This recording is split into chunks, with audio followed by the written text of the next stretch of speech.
Unfortunately, Arian did not survive the tiebreak. The blitz game against Fabi Caruana ended up in a defeat, but it was a sharp game, and we'll take a look at how this unfolded in this video. So, of course, just to recap, guys, this is the tiebreak game after their classical game in the 10th round of Norway Chess ended in a draw. They play again in a blitz format with the same colors, of course. And now Fabi decided that he wanted to switch variations from previously. So still a Ruy Lopez, still a very classic type of game, but now d3 from Fabi, b5, d6, and bishop d2, which is a slightly curious move. Played a bunch of times before by very good players such as Ganguly and Grandelius, I believe. It's a topical variation. h3, and now rook b8 from Arian, which is not the most common move, but I'm sure it's fine. Rook e1, h6, and we are, I think, out of well-known territory, at least theoretically here. Should be a pretty even game and a very classic Ruy Lopez kind of structure. a3 to limit the black's opportunities on the queen side. Rook e8, knight c3. This is going to g3 as it always does in the Ruy Lopez. Bishop f8, and of course trying to exchange this one off. d5 from Arian again, again breaking in the center, just as in the classical game.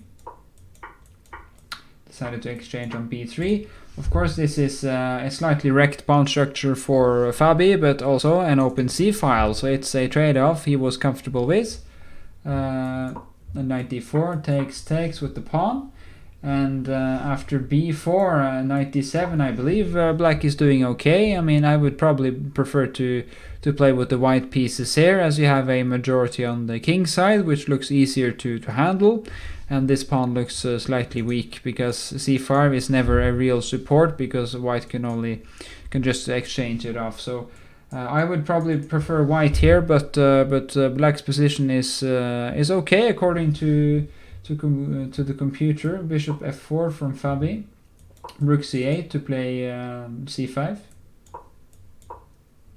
takes, knight takes, and now queen g4, and suddenly, as we can see, the attack almost plays itself on the king side. There's two minor pieces and a queen attacking the king on g8, and this is already looking quite dangerous.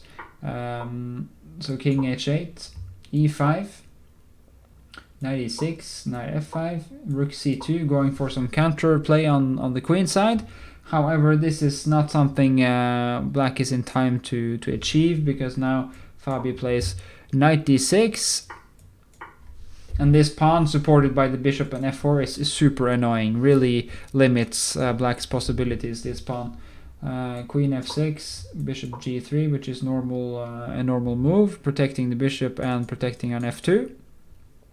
Rook d8, bishop h4, luring black to play g5. So this bishop is just lurking about on h4, and there was no real alternative to play g5. And then we go back, threatening bishop e5 suddenly, king h7,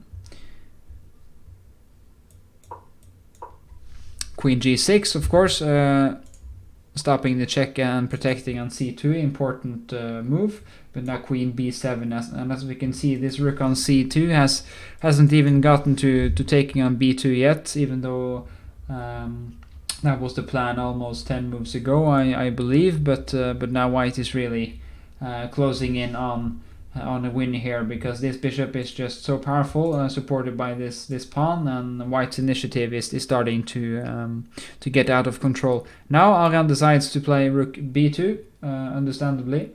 Queen e7, threatening rook e6 to get rid of the defender on e6, and then play queen d8, rook g8 played, d7, queen h5, and now rook e6, and it's curtains, because even though Arian manages to win on d1, I play rook b1, and this is curtains, as white will be able to deliver mate in a couple of moves. A very nice, nicely conducted game by Fabi. He looked like he was in full control the entire game. Probably not the best day for Arian in terms of the Blitz game, at least. The classical game was a very nicely conducted affair by Arian, getting a draw against the world number 2. But he lost in the tiebreak, unfortunately.